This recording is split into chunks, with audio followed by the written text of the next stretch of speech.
Hello friends, आज का जो टॉपिक है वो है कूलाम बल का सदिश निरूपण।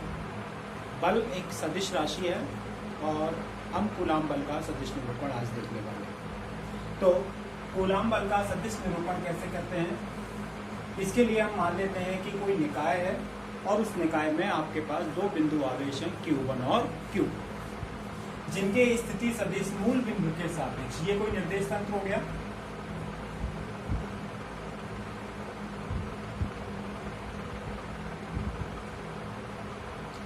और यहां पर आपके दो आवेश हैं Q1 और Q2। इन दोनों आवेशों का मूल बिंदु के सापेक्ष स्थिति सदिश Q1 का मान लेते हैं R1 वेक्टर और Q2 का मान लेते हैं हम R2 वेक्टर। ये आपकी इन दोनों आवेशों का किसी भी निर्देश तंत्र में मूल बिंदु के सापेक्ष स्थिति सदिश है। अब Q1 और Q2 के लिए हम क्या करते हैं, बल निकालना है अपने को। तो Q1 के सापेक्ष Q2 का जो स्थिति सदिश है, किसके सापेक्ष? Q1 के सापेक्ष। तो Q1 से Q2 के सापेक्ष स्थिति सदिश को मान लिया मैंने, कितना है? R21 vector. Q1 के सापेक्ष Q2 का स्थिति सदिश कितना ले लिया आपने? R21। तो आपने सदिश योग के 3 नियम पढ़े हैं, उसमें से एक नियम था सदिश योग का त्रिभुज नियम। सदिश योग का त्रिभुज नियम कहता है कि किसी त्रिभुज की दो क्रमागत भुजाएं यदि दो सदिशों को निरूपित करती हैं तो उस त्रिभुज की तीसरी भुजा विपरीत क्रम में उन दोनों सदिशों के सदिश योग को व्यक्त करती है। तो यहां पर हम लिख लेते हैं थ्योरी के रूप में, माना दो आवेश बिंदु आवेश Q1 तथा Q2 के मूल बिंदु के सापेक्ष स्थिति सदिश क्रमशः R1 वेक्टर तथा R2 वेक्टर। यदि आवेश Q1 के सापेक्ष Q2 का स्थिति सदिश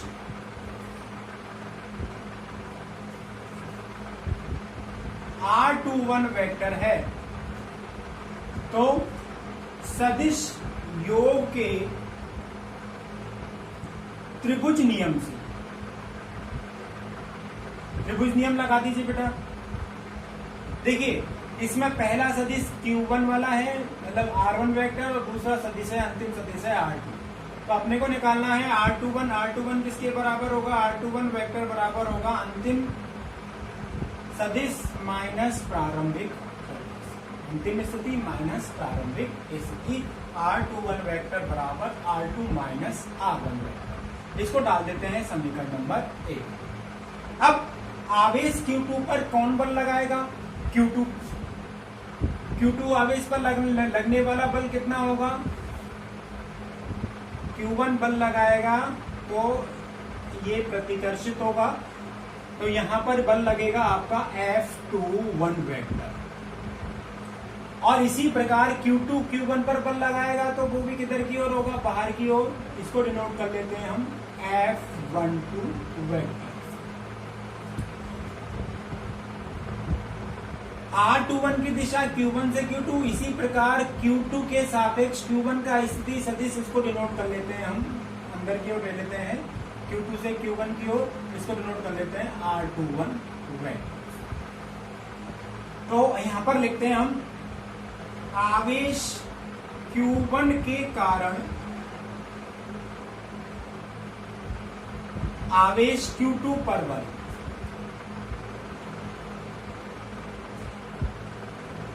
कूलाम बल का नियम लगा देंगे तो F2 वेक्टर बराबर, फॉर्मूला है 1/4 epsilon not Q1 Q2 upon दूरी का वर्ग। दूरी कितनी होगी? R2 माइनस R21 वेक्टर का मॉड्यूलस, मतलब परिमाण लेना है अपने को, स्क्वायर, और R21 कैप। इसको डाल देते हैं समीकरण नंबर 2, जहां R21 कैप सदिश, कौन सा सदिश? R21 वेक्टर की दिशा में एकांक सदिश है।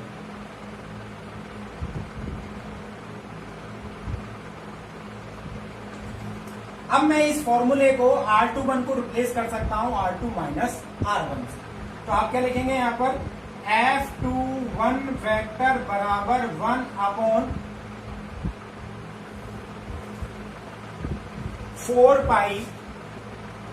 Epsilon not Q1 Q2 upon modulus of R2 vector minus R1 vector का स्क्वायर R21 कैप।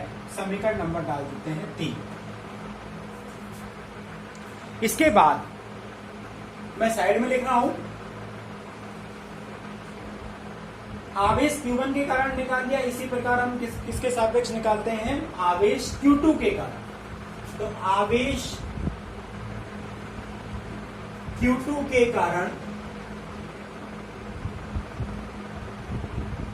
आवेश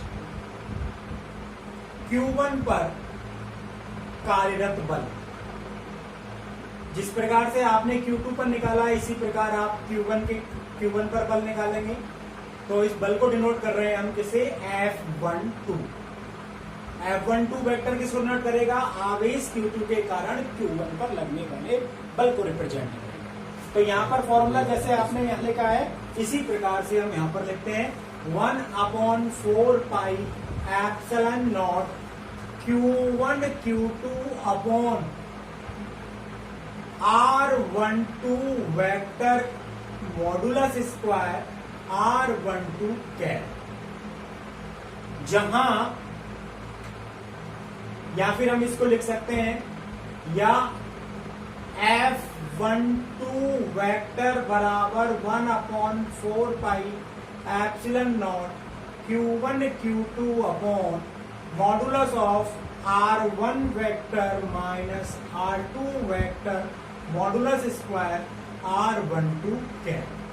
इसको डाल देते हैं समीकरण नंबर 4, जहां यहां पर टर्म आई है R12 कैप। R12 कैप क्या होगा? लिखा है आपने, देखो R21 कैप लिखा है, तो उसी प्रकार आप R12 कैप लिखेंगे, सदिश R12 वेक्टर की दिशा में एकांक सदिश है।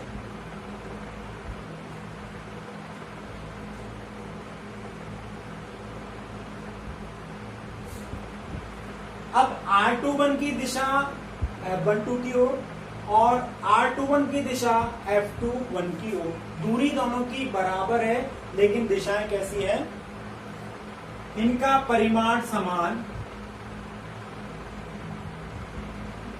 ऐसे लिख सकते हैं इसको, जिसका मान या जिसका परिमाण R21 वेक्टर या फिर कैप के समान तथा दिशा R21 वेक्टर के विपरीत। तो हम इसको लैंग्वेज के फॉर्म में तो इस तरह से लिख दिया है, लेकिन आप मैथमेटिकल आप रिप्रेजेंट करते हैं, तो मैथमेटिकली हम इसको कैसे रिप्रेजेंट करेंगे? R12 कैप बराबर माइनस ऑफ R21 कैप। तो आपके पास समीकरण नंबर 3 है और समीकरण नंबर 4 है। अतः समीकरण 3 व 4, देखिए बेटा, इसमें अगर आप R12 की जगह आप माइनस ऑफ R21 लिख देते हैं यहां पर, तो ये वाला F12 और F21 ये दोनों कैसे हो जाएंगे बराबर, लेकिन चिन्ह कैसा आ जाएगा इसमें माइनस का। तो 3 और 4 को जब आप कंपेयर करोगे R12 को रिप्लेस करके माइनस R21 से, तो यहां पर आपके पास लिखा आ जाएगा -1/4πε0 Q1 Q2 upon modulus of R1 vector minus R2 vector whole square R21 cap. तो जब आप 3 और 4 को कंपेयर करेंगे तो आपके पास आएगा F21 वेक्टर बराबर माइनस ऑफ F12 वेक्टर। अब इससे स्पष्ट हो रहा है कि दो आवेशों के बीच में लगने वाला जो बल है वह परिमाण में कैसा होता है, समान होता है, और दिशा में सदैव कैसा होता है, विपरीत होता है। इसलिए समान प्रकृति के आवेशों के बीच में प्रतिकर्षण होता है, जबकि असमान प्रकृति के आवेशों के बीच में आकर्षण होता है। अतः स्पष्ट है कि आवेशों के मध्य बल परिमाण में समान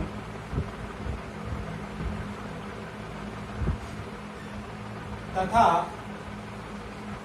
दिशा में विपरीत होता है।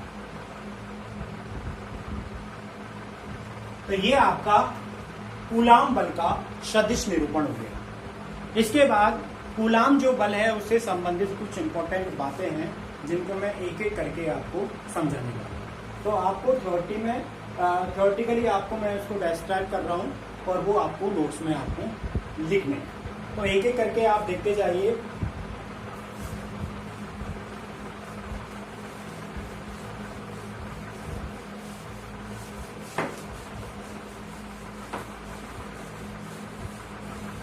तो इससे संबंधित जो इंपॉर्टेंट बातें हैं वो आपको मैं एक एक करके समझाऊंगा। तो कूलाम बल से संबंधित मुख्य तथ्य या मुख्य इंपॉर्टेंट बातें कौन कौन सी हैं वो हम एक एक करके समझ रहे हैं। तो सबसे पहली बात है कि कूलाम बल जो है वो केवल और केवल स्थिर और बिंदुवत आवेशों के मध्य ही कार्य करता है। यह बल स्थिर एवं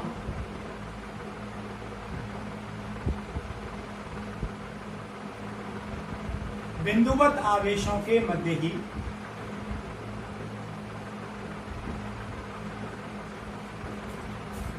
कार्यरत होता है।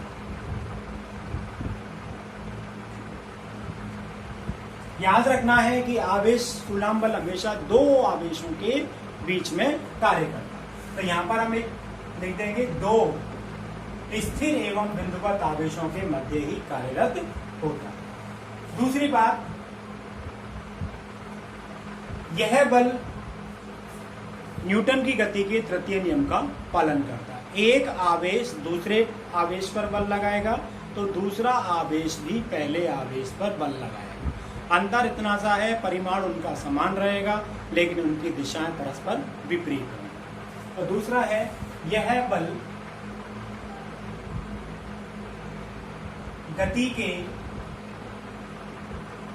तृतीय नियम का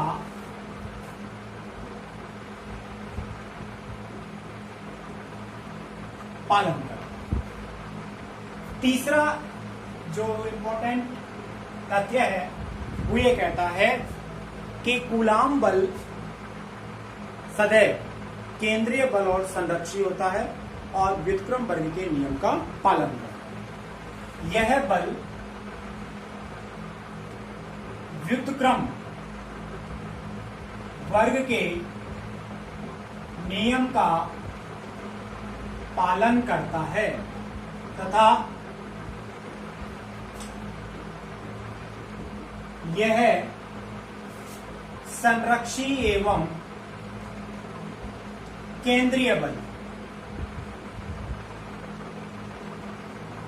अब इसमें तीन टर्म आ रही है। व्युत्क्रम वर्ग का नियम क्या है, संरक्षी बल क्या होते हैं, केंद्रीय बल क्या होते हैं। तो व्युत्क्रम वर्ग का मतलब होता है कि ये जो बल है वो दो आवेशों के बीच में लगने वाली दूरी के वर्ग के व्युत्क्रमानुपाती होता है, इसलिए हम इसे बोलते हैं व्युत्क्रम वर्ग।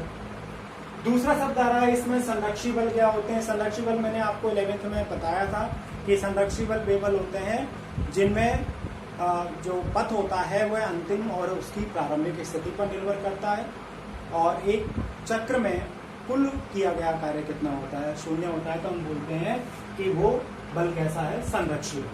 तो संरक्षी बल हो गया। इसके बाद आता है केंद्रीय बल। केंद्रीय बल वे बल होते हैं जिनमें बल जो है वो सदैव वस्तु के केंद्र से दूसरे वस्तु के केंद्र में के बीच में कार्यरत होता है। तो ये तीन बातें ये कूलाम बल के लिए लागू होती हैं। चौथी बात है कि कूलाम बल का विद्युतिकी में उतना ही महत्व है जितना गुरुत्वाकर्षण बल का गुरुत्वीय भौतिकी में। कूलाम बल का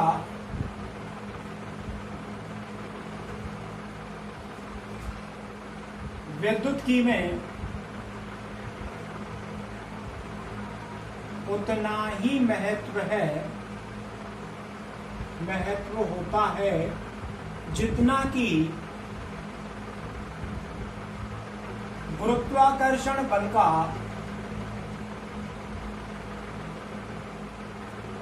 गुरुत्वीय भौतिकी में होता है।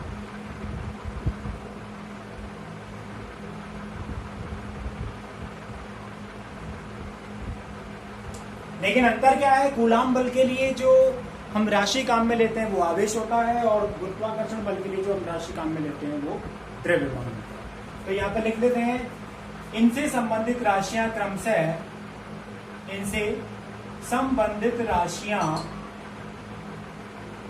क्रमशः आवेश तथा द्रव्यमान।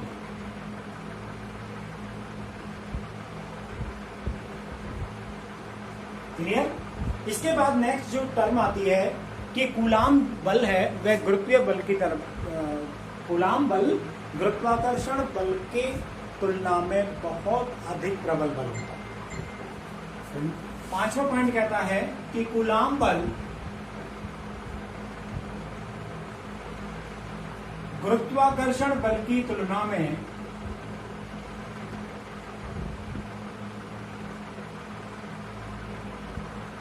बहुत प्रबल बल है।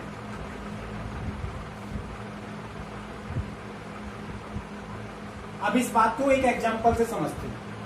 एग्जांपल लेते हैं हम, इलेक्ट्रॉन तथा इलेक्ट्रॉन के बीच में हम बल निकालना चाहते हैं। इलेक्ट्रॉन तथा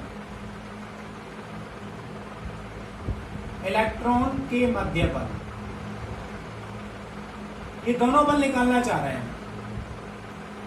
तो सबसे पहले मैं विद्युत बल निकालता हूं, कूलाम बल निकालता हूं, फिर गुरुत्वाकर्षण बल निकालता हूं। अगर ये दोनों कितनी दूरी पर उपस्थित हैं, 1 मीटर की दूरी पर, तो क्या होगा। तो सबसे पहले निकालते हैं विद्युत बल, कूलाम बल निकालते हैं। तो Fe बराबर 1/4πε0 Q1 Q2 अपॉन R²। अब Q1 और Q2 का मान तो किसके बराबर है, Q1 और Q2 का मान बराबर होता है 1.6 गुणा 10⁻⁻19 कूलाम, और R बराबर कितना ले रहे हैं हम, 1 मीटर।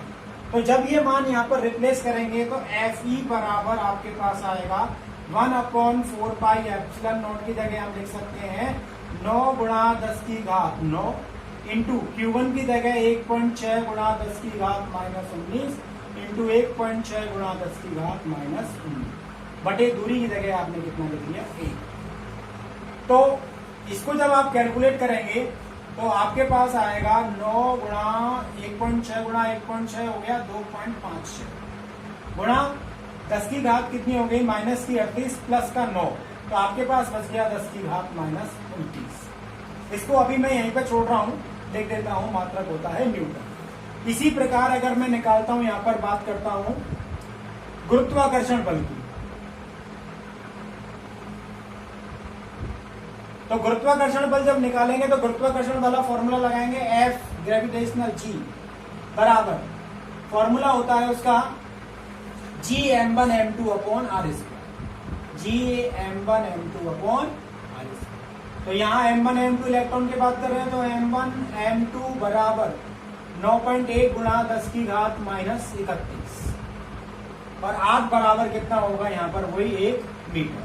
रखिए Fg बराबर कितना होगा, G का मान आप जानते हैं 6.67 इंटू 10⁻⁻11, तो 6.67 इंटू 10⁻⁻11 इंटू M1 का मान है 9.1 गुणा 10 की घात माइनस 31 इंटू 9.1 गुणा 10 की घात माइनस 31 बटे, कैलकुलेट करेंगे तो 6.67 गुणा 9.1 गुणा 9.1 और 10 की घातें कितनी हो गई, 31 गुणा 62 माइनस के 62 और माइनस के 11, ये हो गए 10 की घात माइनस 73। ये आपके पास, ये आंकिक मानों को छोड़ दीजिए, केवल हम तुलना कर रहे हैं। तो प्रबल बल कौन सा है, यहाँ पर 10 की घात माइनस 29 आ रहा है, यहाँ पर 10 की घात माइनस 73 आ रहा है। तो अगर मैं तुलना करूं तो तुलना के लिए मैं यहाँ पर लिख रहा हूं बेटा FE अपॉन FG करेंगे। तो आपके पास सारी राशियों को छोड़ दीजिए, केवल और केवल 10 की घात माइनस 29 बटे 10 की घात माइनस 73। तो कितना प्रबल बल हो जाएगा, 73 ऊपर जाएगा माइनस का तो प्लस का हो जाएगा। 73 में से अगर मैं घटा देता हूं 29 को, तो ये मान कितना आना चाहिए, 4, और 5 में से 6 में से 2 गए तो 4, 10 की घात 44। लगभग ये जो बल है वह इलेक्ट्रॉन के लिए कितना गुना होता है, 10 की घात 44 गुना होता है। इलेक्ट्रॉन प्रोटॉन के लिए अलग होता है, प्रोटॉन प्रोटॉन के लिए अलग होता है, वो डिपेंड करता है कि आवेशित कण आपका किस प्रकार का। तो मैंने यहाँ पर इलेक्ट्रॉन की बात की, तो इलेक्ट्रॉन कितना गुना ज्यादा हो गया, 10 की घात 44 गुना ज्यादा हो गया गुरुत्वाकर्षण बल से। तो 5वां पॉइंट आपका ये हो। 6वां जो पॉइंट है वो ये कहता है कि कोई भी आपके पास बिंदु आवेश है Q1 और Q1 के कारण किसी दूसरे आवेश पर बल लग रहा है, Q2 आवेश पर कोई बल लगता है। अगर इन दोनों आवेशों के बीच में मैं कोई तीसरा आवेश ले आता हूं Q3, तो Q3 की उपस्थिति का Q1 और Q2 के मध्य लगने वाले बल पर कोई भी प्रभाव नहीं। तो इसका मतलब क्या हो गया कि ये जो कूलाम बल है केवल और केवल दो आवेशों के बीच ही कार्य करता है। ठीक है, तो हम इसको कह सकते हैं कि यह द्विवस्तु अंतरक्रिया वाला बल है, मतलब दो वस्तुओं के बीच में ही कार्य करता है, तीसरे वस्तु की उपस्थिति का इस बल पर कोई भी प्रभाव नहीं। तो 6वां पॉइंट आप देख सकते हैं।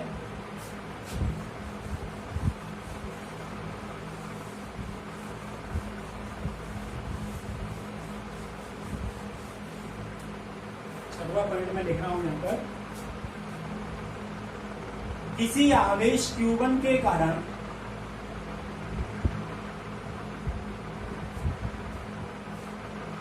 आवेश Q2 पर लगने वाला बल किसी अन्य तीसरे आवेश Q3 के कारण अपरिवर्तित रहता है।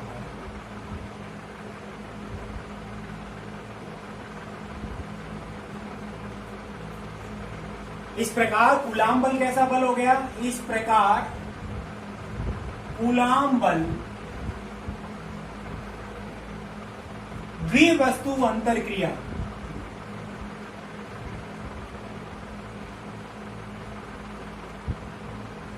बल, और जब द्विवस्तु अंतरक्रिया बल होता है उस पर हम अध्यारोपण का सिद्धांत लागू कर सकते हैं। तो जो अगला टॉपिक है वो यहीं से शुरू होता है कि कूलाम बल बहुल आवेशों के लिए किस प्रकार कार्यरत होता है और अध्यारोपण का सिद्धांत क्या है। तो अगला टॉपिक आप देख लीजिए।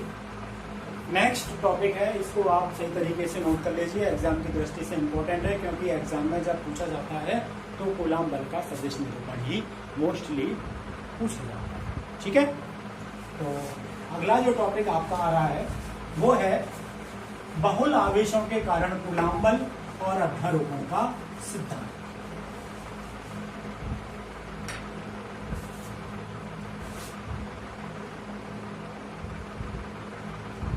बहुल आवेशों के कारण कूलाम बल एवं अध्यारोपण का सिद्धांत।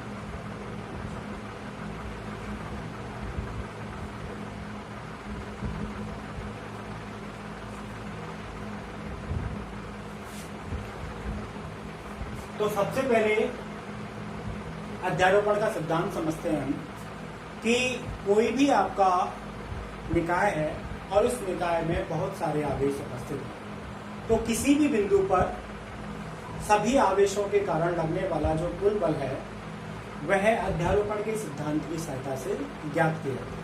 ये सिद्धांत ये कहता है कि किसी भी अभिष्ट आवेश या बिंदु आवेश पर लगने वाला बल अन्य सभी आवेशों के कारण स्वतंत्र रूप से लगने वाले कूलाम बलों के सदिश योग के बराबर है। फिर से सुन लीजिए एक बार कि किसी भी बिंदु पर लगने वाला परिणामी बल अन्य सभी आवेशों के कारण लगने वाले कूलाम बलों के सदिश योग के बराबर होता है। तो स्टेटमेंट लिख देता हूं। अध्यारोपण के सिद्धांत के अनुसार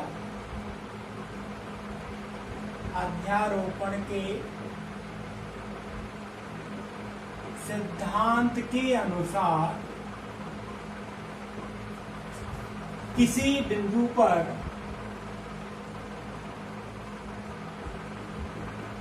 लगने वाला परिणामी बल उस निकाय में उपस्थित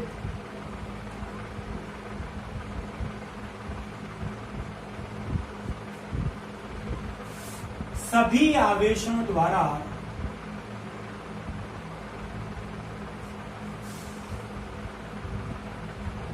स्वतंत्र रूप से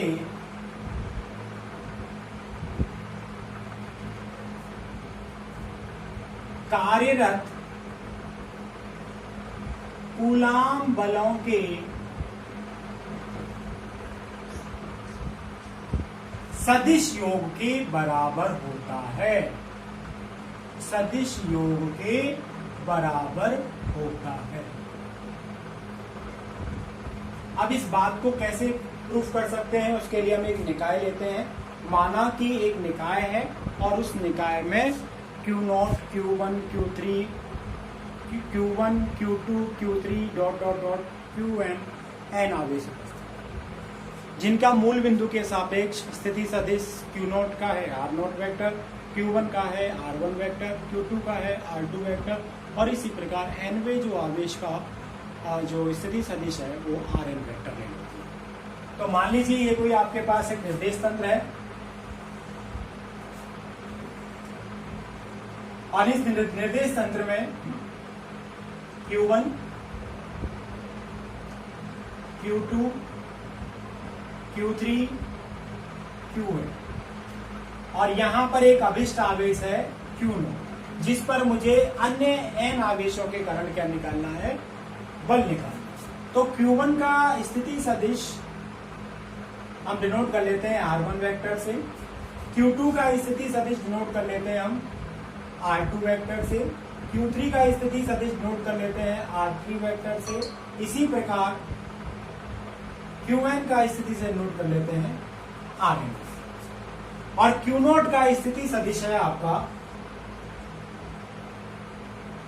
R0 वेक्टर। तो Q0 पर जितने भी अन्य आवेश हैं वो क्या करेंगे, सभी बल लगाएंगे। तो Q1 जो बल लगाएगा वो डिनोट कर लेते हैं F01। इसी प्रकार Q2 भी बल लगाएगा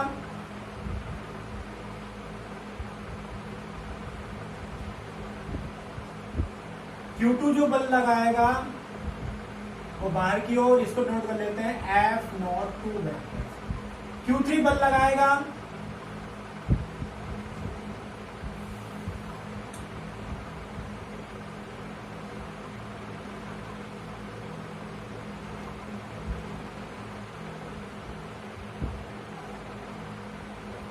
F03। ऐसे ही QN वाला बल लगाएगा वो हो जाएगा F0N। तो अध्यारोपण का सिद्धांत क्या कहता है कि सभी बलों का क्या करना है, अपने को सदिश योग करना है। तो पहली स्टेटमेंट लिख लेते हैं, माना Q0, Q1, Q2 dot dot dot Qn किसी निकाय में बिंदु आवेश है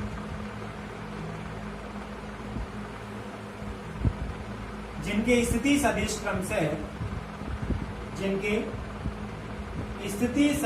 क्रम से R0 vector, R1 vector, R2 vector dot dot dot Rn vector. स्थिति सदिश निकाल लिया आपने। तो हम क्या करेंगे, अभीष्ट आवेश Q0 पर, अभीष्ट आवेश Q0 पर सभी आवेशों के कारण लगने वाला कुल बल, तो क्या होगा, F वेक्टर बराबर, सभी बलों को क्या करेंगे, जोड़ेंगे। तो पहले आवेश के कारण कितना बल है, F01 वेक्टर। दूसरे आवेश के कारण कितना बल है, F02 वेक्टर।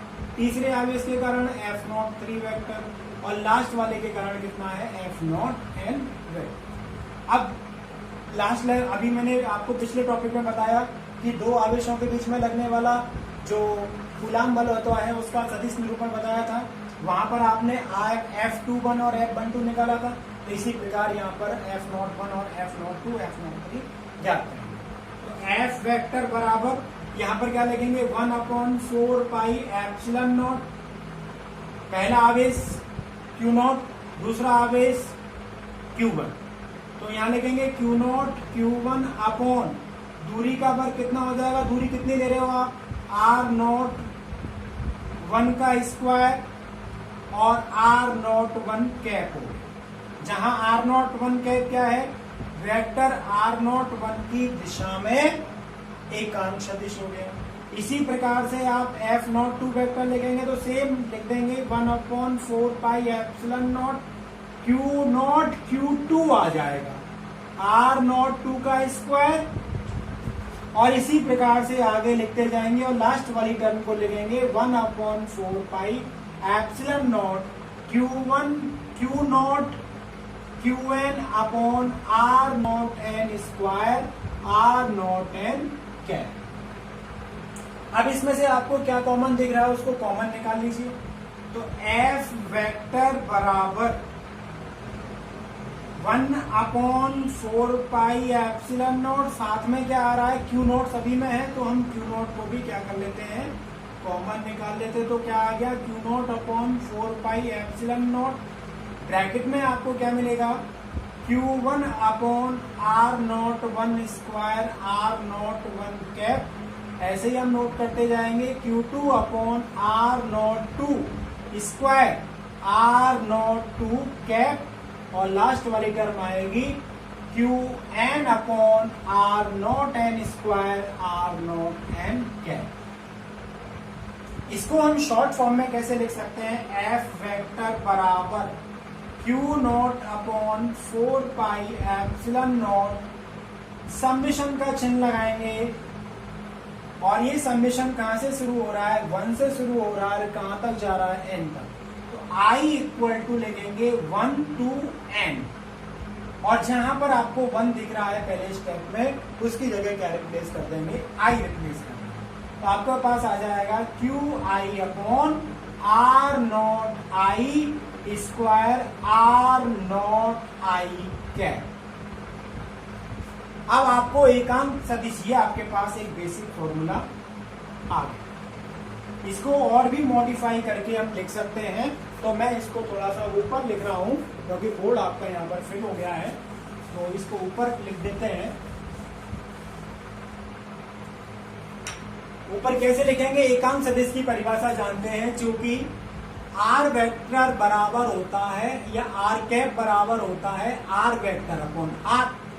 तो यहां पर ये जो टर्म आ रही है इसकी जगह आप रिप्लेस कर दीजिए एफ वेक्टर बराबर Q naught upon 4 pi epsilon naught submission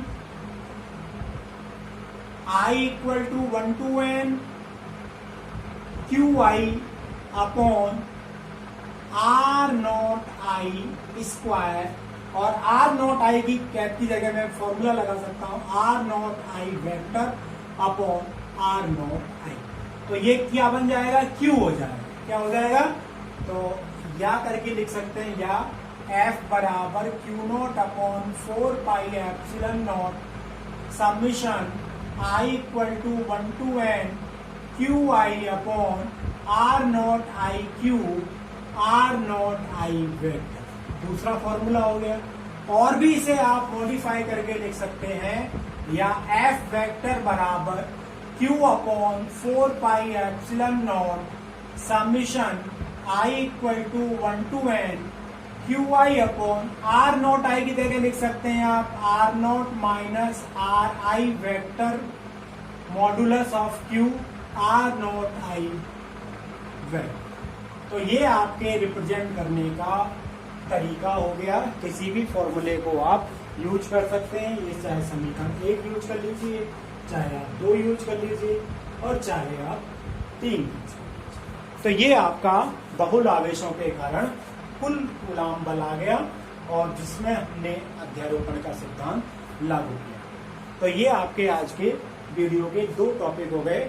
इसके बाद कुछ पोर्शन न्यूमेरिकल्स का शुरू होता है यहाँ से, तो मैं आपको उसके लिए क्वेश्चंस भेज दूंगा जिनको आपको करने हैं। ये वाला फॉर्मूला लगेगा और कूलाम बल का फॉर्मूला लगेगा उनमें। तो आप पहले कोशिश कीजिए, प्रॉब्लम आएगी तो मैं उनको बोर्ड पर या वीडियो में आपको शेयर कर दूंगा। Thank you.